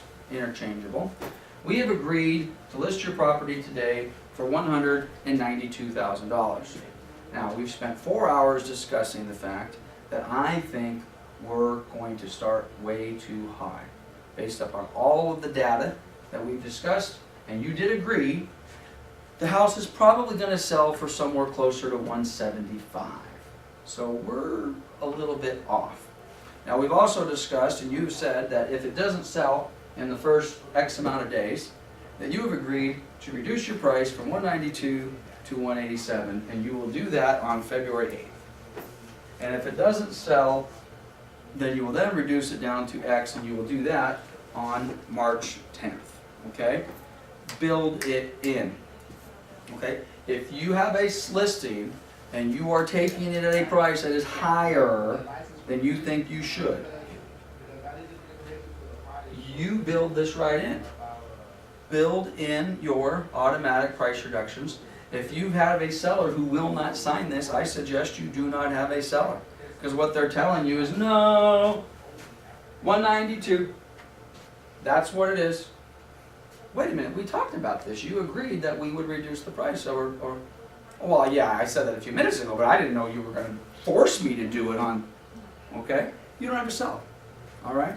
I love this form. This is a great form. Okay, use it, and again, you don't have to use this strictly on your short sales. This works just as good on any overpriced listing that you're taking, okay? Not that we encourage it. We already did the hardship letter, we already did the interview, short sale disclosure. By the way, I'm not gonna go through the CAR disclosures, the short sale addendum. However, we could spend a good hour and a half just going over the CAR short sale addendum. It basically covers a lot of the same information, okay? You need to take a hard look. By the way, that's mandatory. It's mandatory in this office. If you are doing a short sale listing, or if you are writing an offer on a short sale, you have to use the CAR short sale addendums. Required. Okay? There's just no way around it. Okay, this is just a disclosure that talks about some issues. After the lender receives a short sale packet, lender may require at least 30 to 45 days to approve. After approval, short sale could take typically 30 to 45 days. That's conservative. Man, that's real, are you kidding me? It could take 4 times that long. Okay? Seller will receive no cash. Isn't that kind of the part of the deal on these? You don't get any money. Now again, I just told you Chase will pay you 30 grand. That's Chase. Chase has got a special doodad going on. In most cases, in almost all cases, seller is to receive nothing. Seller has no additional cash and will be unable to pay any closing cash as buyers in appraisal. Okay, this is again, by the way, let's go back here. On this particular, I always like to see who's signing the form. I didn't realize who was signing this form until I just read that second line. We've got the seller signing this, we've got the agent signing this. Who else do we have signing this? Buyer. We have the buyer signing this. I love this form. I love this form because this tells the buyer that if we agree to price and terms, the seller has no additional cash and will be unable to pay for closing costs, appraisals, home warranties, anything. I just went through this yesterday on my short sale down in La Quinta. Okay? There are some issues. As much as I have a hard time believing the seller doesn't have a few bucks to put in to cure this thing because he hasn't made his payment in so long, we dealt with this. We dealt with this. And we basically have told the buyer, who's my buyer, seller's not going to contribute. Not going to contribute. You better be prepared to deal. Septic came up yesterday. Well, how much is a septic certification? Excuse me. How much does a septic inspection cost? About $500. $450, $500. By the way, be careful not to use the word that I just used. I use it all the time. Hey, we need a septic cert. Well, how much does a septic cert cost? Well, it costs $400 or $500. Well, it costs $400 or $500, assuming there's not a problem. Okay? If there's a problem, it could spend $15,000, easy, or a few $100. So a septic, it's kind of like a termite inspection. We don't really call it. Well, what's a termite certification cost? I have no idea what it costs. I can tell you what a termite inspection costs. It costs you $50 for an inspection. Then we'll find out what it will cost to certify it after we've done the inspection. Or like So- a roof inspection too. Roof inspection. Roof cert. Yeah. Well, but we ask for that all the time. As a matter of fact, I think we talked about that in the contracts class. You're a buyer's agent, you look up at the roof, you see a problem. You ask seller to pay for a roof certification at a cost not to exceed $500. Okay? That's not normally how that works. If the roof is fine, roofer comes up, takes a look at it and says, okay, cool, $500. I certify that this roof will not leak for the next 3 years. Basically, it's an insurance policy, because if it leaks, who has to come up and fix the roof for the next 3 years? The roofer, okay? Now, if the roofer gets up there and says, well, this roof is not leaking today, but boy, oh boy. There's no way in the world I'm going to, in effect, guarantee or certify this roof for the next 3 years, unless I patch that and I gotta take care of this.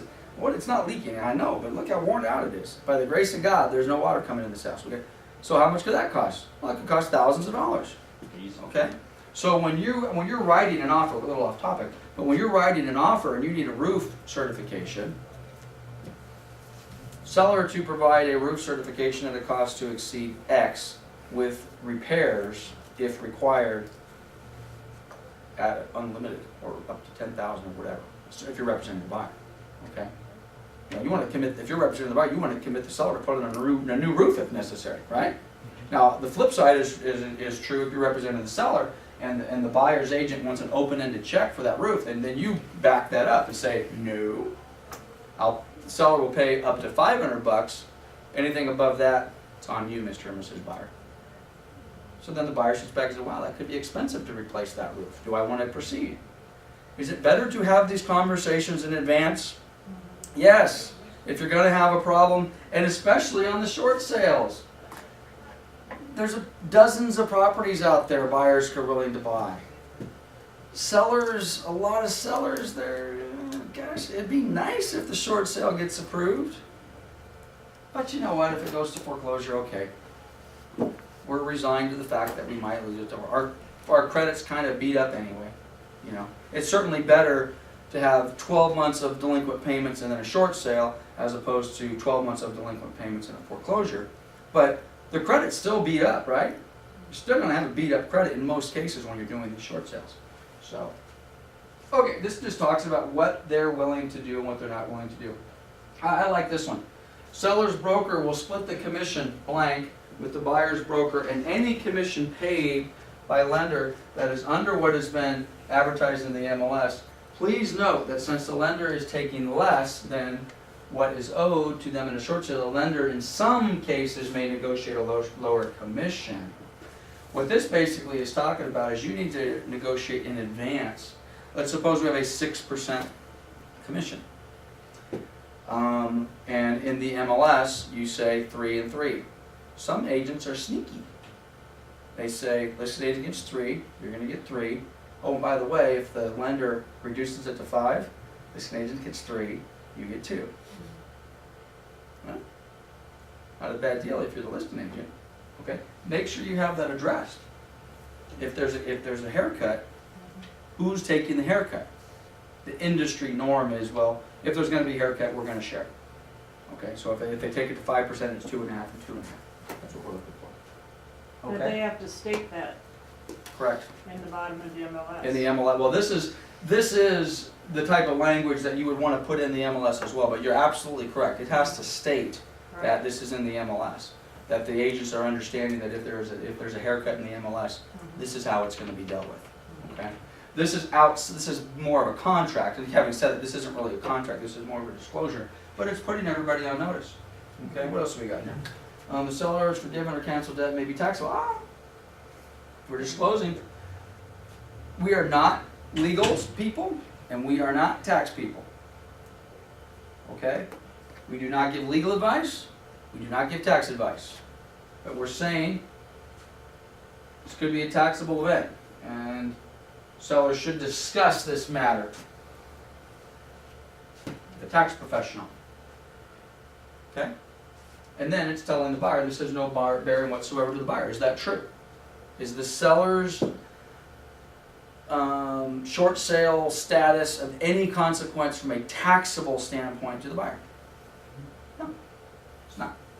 Okay. Some cases, lender may pursue a deficiency judgment. We talked about that against the seller. This has no bearing whatsoever on the buyer. Okay? And again, by sign. So there's just a few things there. I like this. This kind of mirrors the short sale addendum and CAR quite a bit. But again, good form to use. Okay? And by the way, we got a lot of forms here. We have a thick file in short sales. We haven't even got the listing agreement out. Okay?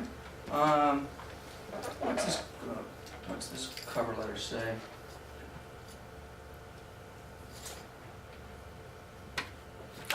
This is a cover letter. I like this. This is a cover letter that you can use to, once you packaged everything up, your short sale package. And by the way, agents who are successful in doing short sales are mechanical about this.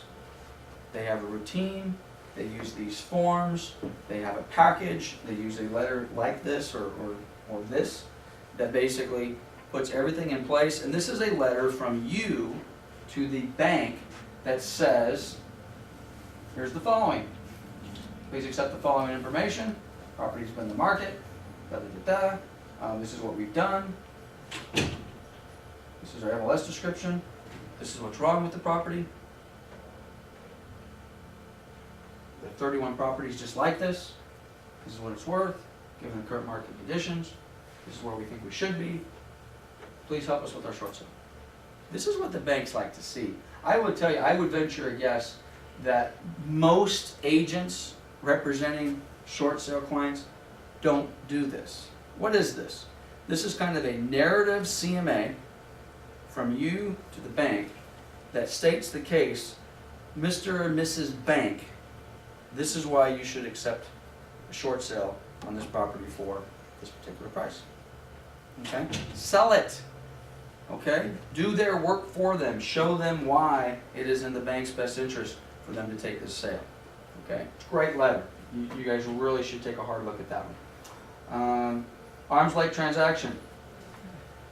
This is one thing that for the most part has not changed. I've talked about a lot of things that have changed and things that banks will do today that they would not do a year or two or three ago. One of the things that pretty much, it may change tomorrow, maybe it changed last week and I missed the letter, but arm's length transaction basically says that I own the house, I'm the seller, and I'm doing a short sale. Selena is my daughter, but she got a different last name. Nobody knows. You're going to write an offer. You're going to buy my house. Bank's not going to know. I'm going to sell my house. I'm going to get out from underneath my $400,000 mortgage, and you're going to buy it, and you're going to get a $150,000 mortgage, and yeah. And basically, you quit claiming the house back to me, or it doesn't really matter, and I never move. Is that arm's length? Arm's length basically saying, no, that somewhere that my family is within this arm. Okay? Can you do that?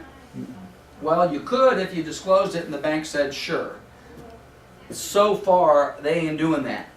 Okay? Think about it. I mean, really think. I think that will probably, and who knows? There's so many concrete rules that have now changed in the last 4 or 5 years. But I think that's one that probably will never change. Because think about that one. Okay? Everybody and their brother literally would be selling their house to their brother. Right? Right? How easy is that? So they want to make sure that this is a true arm's length transaction, and that's what this says. Okay? And by the way, if it's not arm's length, and the seller and or you participate in a fraud, that's fraud. Okay? And from a standpoint of a real estate licensee participating in that, you can lose your license for that. Okay? So we don't do that. That's a problem. Okay, options for homeowners to avoid foreclosure. This is a disclosure that says, hey, Then again, this is important, and you may think, well, wait a minute, it sounds like we're pushing our client in a different direction, we're trying to get a listing. Well, yeah, we are getting a listing, but number one, we want to make sure our clients have all the information available. And if after you've met with them for 2 or 3 hours, and they've decided, oh heck, we didn't even think about that. Huh, why didn't we think about renting out the house? Okay, give them the options. Because what we don't want after the fact is a successful short sale, and then them reading in the newspaper 6 months after their close of escrow that says a professional realtor should have gone over your options with you.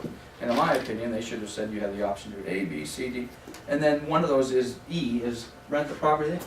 How come Lance never, God, man, if he would have said, and Lance does property management. If he would have said we would have rented the property, I'm going to sue that son of a gun. Are people in a foul mood today? People are in a foul mood. Okay? My gosh, everybody wants to sue everybody for everything. Okay? So anyway, the know your options are, hey, you could reinstate your loan, talk to your bank about it, make your payments up. A forbearance agreement. What's a forbearance? Basically normally says, okay, we're going to start over again. You're $15,000 behind in payments. We're going to start fresh in a month. We're going to take that $15,000 and maybe we're going to tack it on to the end of the loan, or we're going to do something different. Talk to your bank about that. Sell the property. Short sale. That's what we're doing here. Rent the property. Hey, I can help you with that. We do property management. Loan modifications. Half up. Home affordable foreclosure alternatives. That's the government program. I'm telling you, you better talk to them about that. Okay? You better understand this. Okay? Because they're going to understand it. And if you don't understand it, get educated about it. Go do a Google search on HAFA. Guidelines, a whole 9 yards. Okay, simple. We're not going to get into it because that's a 4-hour class. It's not that complicated though. A short refi. That's kind of what HARP is all about. Okay, or HARP 2. HARP 2 is basically the definition of a short refi. HARP stands for, what is it? Home Affordable Refinance Program. Right? Something like that. That sounds good anyway. At least the letters line up. Okay, Home Affordable Refinance Program. Now the first one said you could refinance your loan if your mortgage was, I think, within 125% of value or over 120. So your loan was 125, but the value of the house was 100. You qualified for HARP 1. You could do a refinance program. Let me have the numbers off a little bit. HARP 2, which was just recently announced a couple months ago, and is going to be taking effect all of 2012 anyway. I think they're going to start funding those loans in a couple months, March of 2012. But HARP 2 now says there's a refinance program available through Fannie and Freddie that you can basically refi irrespective of the loan amount. So in other words, now I have a $200,000 loan on a house that's worth 100 and well off. I'm 200% over encumbered, not 125%. Well, now you qualify for HARP 2.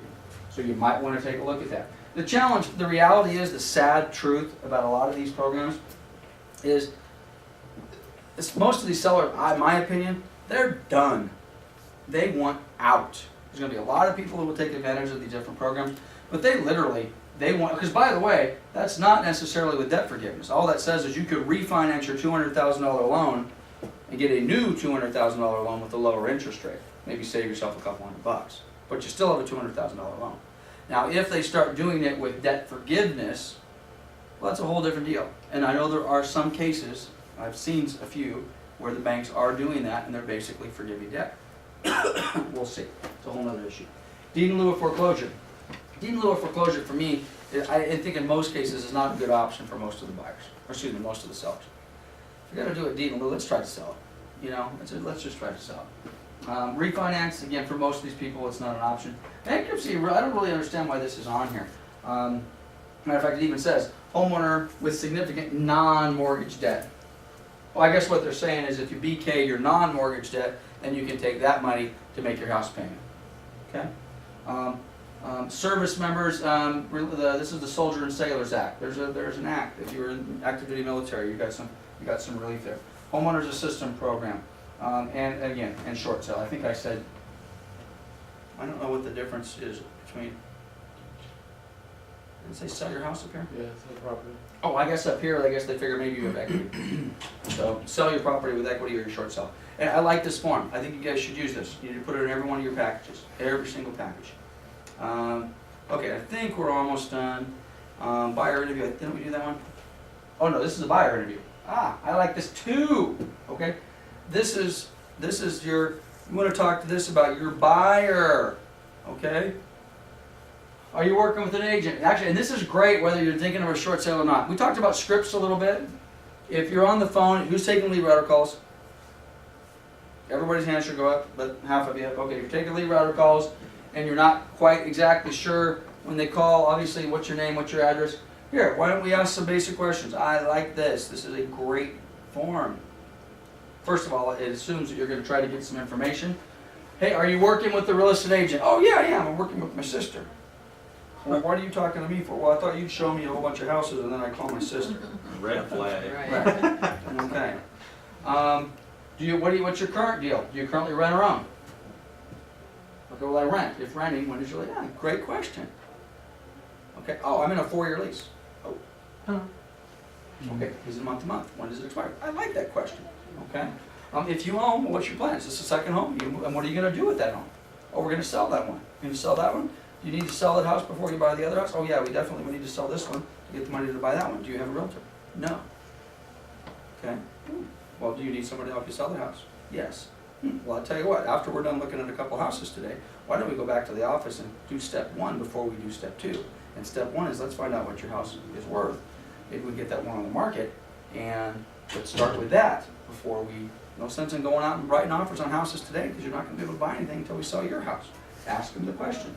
On property search, what range are you in? What kind of property do you want? Single family, a duplex, a townhouse, a condo, yada, yada, yada. Are you looking for an old house, a new house, bedrooms, bathrooms, garage, parkings? I love this. Time frame for closing. We've talked about a few of these closing questions. Okay, now again, how does this relate to a short sale? If you have a buyer that says, I have to close escrow before, and if that is an unreasonable period of time, oh, okay, great. I just want you to know, you have mentioned 4 houses that you really want to look at. You've driven by and you found them in the newspaper, so on and so forth. All 4 of those houses are short sales. There is no way on the planet that we are going to be able to close escrow before you're... So we need to look at something other than a short... Yeah, but it's the house we want. It's in the neighborhood we want. It's in the school district. It's across the street from mom. Okay, fine, but we got to change this date. Are you agreeable that this date, and I mean, we got to change this date. Are you willing to sit in this escrow for 12 months? Are you kidding me, Lance? No, I am not. Well, it's in the neighborhood we want. Are you sure? Great. I'm going to get my knife out, I'm going to cut your thumb, and I want you to put your signature in blood right on here that says you are willing to wait 12 months to close this transaction and find out what they're doing, okay? If you own it, again, I got ahead of myself. If you own it, you need to sell. Have you been pre-approved? Again, we're a little, this is more generic than short sale information, but if yes, who? What's their information? Yeah, I've been pre-approved. Who? Oh gosh, I don't know. I don't remember. Well, you remember the name of the bank?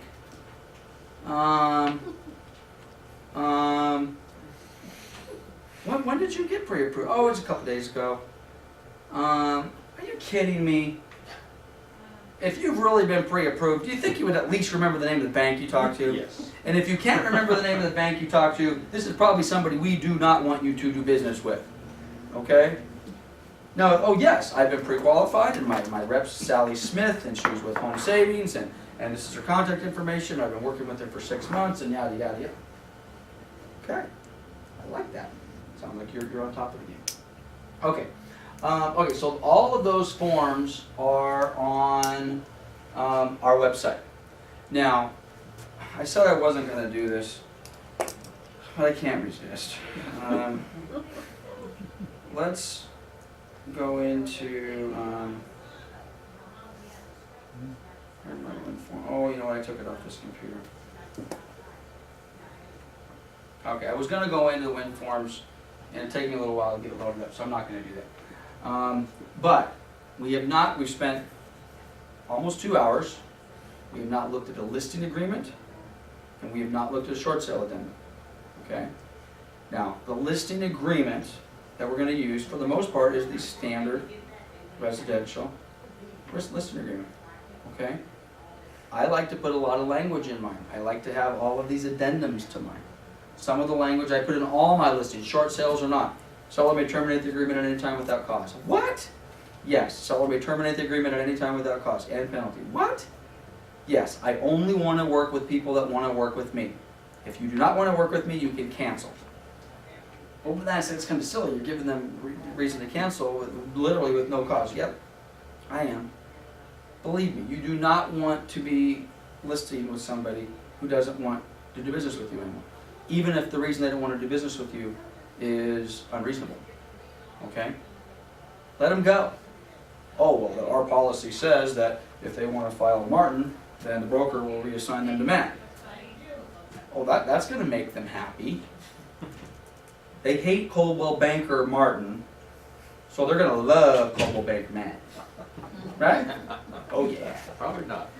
Probably not. Do you know how many brokers, matter of fact, I think, to me this is a no-brainer. There are very few brokerage houses that I know of that have the policy we have. Matter of fact, they're all the exact opposite of the policy that we have.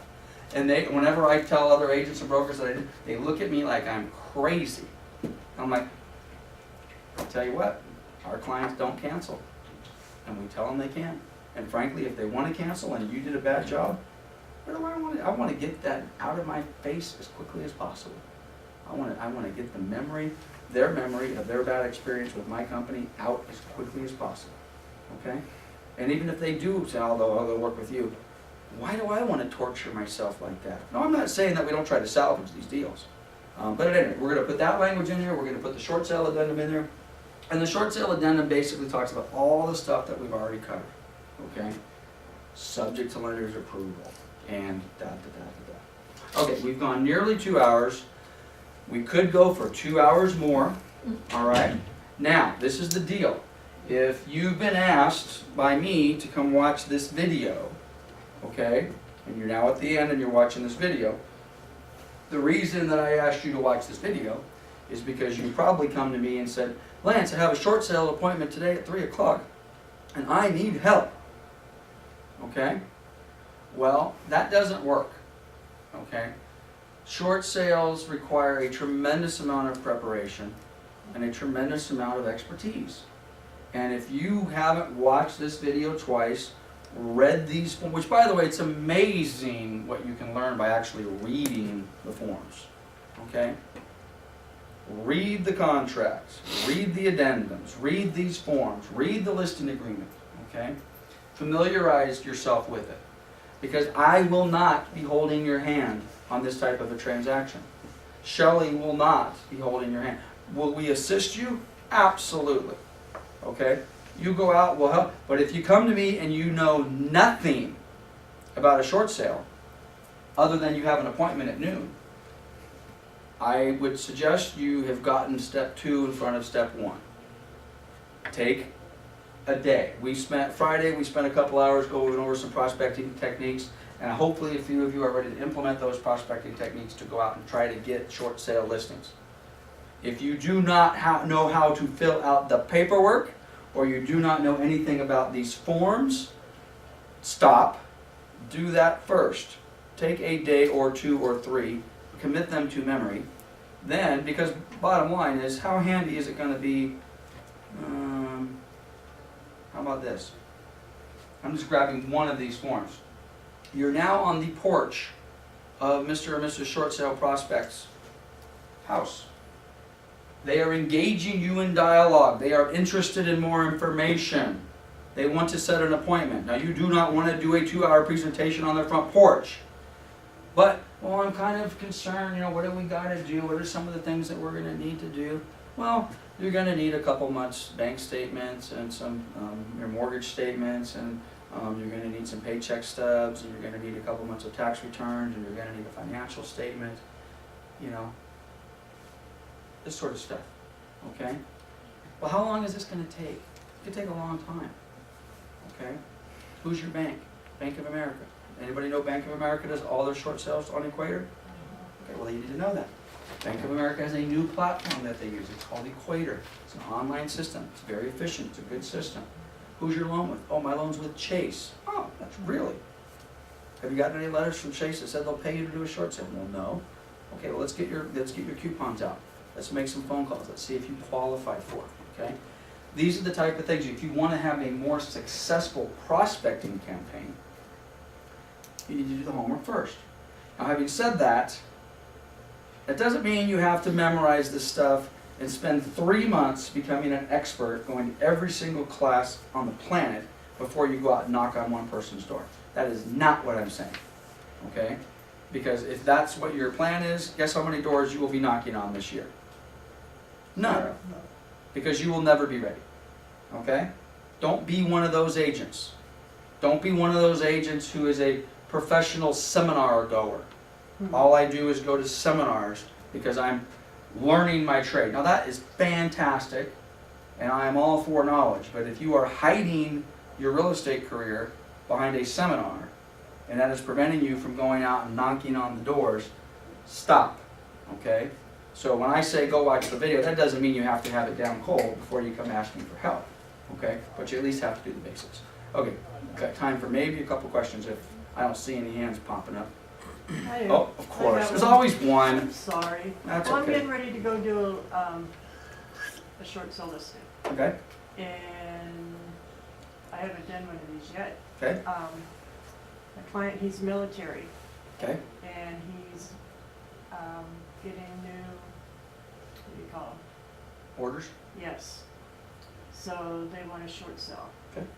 So There's a it's structure. just like, okay, No so it's brainer. just basically the same thing, right? same thing. Okay. He has a hardship. His hardship is, I'm in the military, I have orders.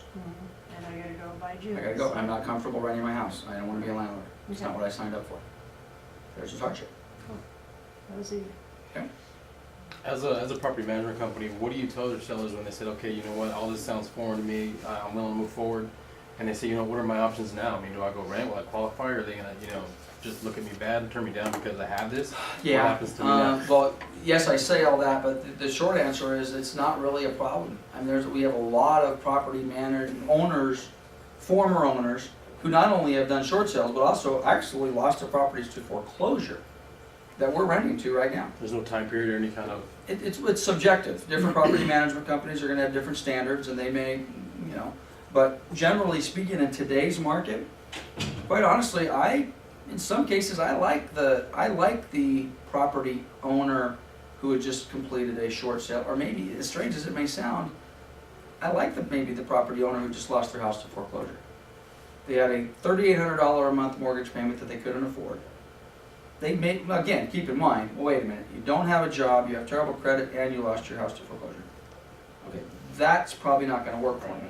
But you have a job, you have decent income. Yes, your credit is bruised because of the short sale and or foreclosure, but, well, look at you. You are making you're making your car payment, you're making your other obligations. You obviously made a decision, financial or otherwise, that the house was too much for you. And you're going from a $3,800 a month payment, and we're gonna rent you something for $1,500, and you work at the post office for 25 years and you have income. I like that tenant. I do. I like that. Not only do I like that tenant, I like that tenant for a lot of other reasons. That person may very well be the candidate that we're looking to become a buyer 2 years from now. And if that's where their mindset is, what are they going to do for the next 2 years? They're going to be paying their bills, including paying their rent, because that's what the lenders are going to look for, reestablished.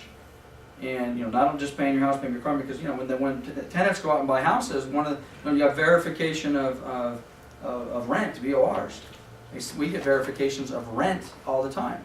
Mortgage companies saying, hey, how about this Matt guy? Does he pay his rent on time? How many times has he been late in the last 24 months? Okay? Yeah. So the short answer is, it's not as big of a problem as you might think. And in some cases, I gotta tell you, if we probably would lose 30% of our tenants if we had that standard so high. And a lot of these people are good tenants. They're very, very good tenants. Well, that's one.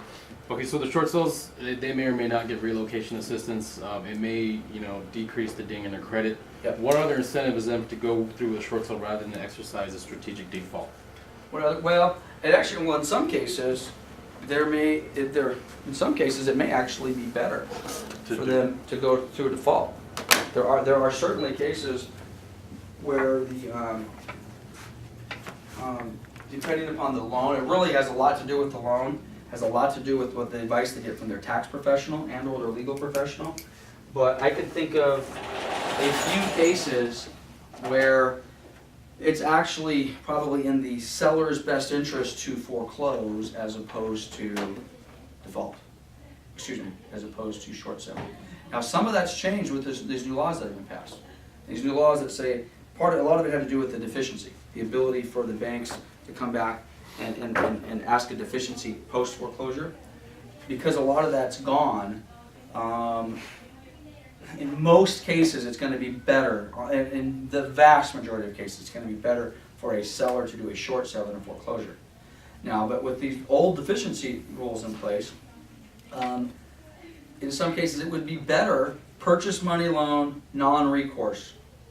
Okay, meaning if I let it go to foreclosure, they can't come after me. It's a non-recourse loan. Now I've just did a short sale. We've got new legislation now that's changed this a little bit, but I'm still suspect. I'm still scary. I'm one of the little fine print that says, okay, but under this condition, this condition, this condition, the bank can come back and get you. Okay, but prior to this new legislation, that was the bigger concern. If you had a purchase money loan and you did a short sale, there's some agents in this office that have done short sales on their properties or even lost them to foreclosure, and then got big bills from their banks after the fact. Yeah, and sometimes it takes some time to clean that up, right? Takes some time. Scary stuff. You know, some of those situations worked out well. There's some others that I don't know if they worked out well yet. So, now having said that, this is the challenge with that. Even if you know that answer cold, Mr. and Mrs. Seller, there's two things that you need to do. Even if you sign the listing agreement. Hey, thank you very much for signing the listing agreement tonight. However, I'm going to say this for the 17th time as I'm walking out the door. You've indicated to me you've never spoken to your tax professional or your attorney about these type of issues. I'm asking you once again, go talk to your tax professional and your attorney over the next few days. Okay? Do they do it? No. But tell them again. Okay? Go make sure this is the right thing for you. Make sure there's not something special about your circumstances. The way you hold title, the amount of money you have. You're the unique tax case of the world that's going to be the next litigation against Coldwell Banker Pioneer Real Estate. Talk to your attorney first. Important stuff. Okay? All right, guys.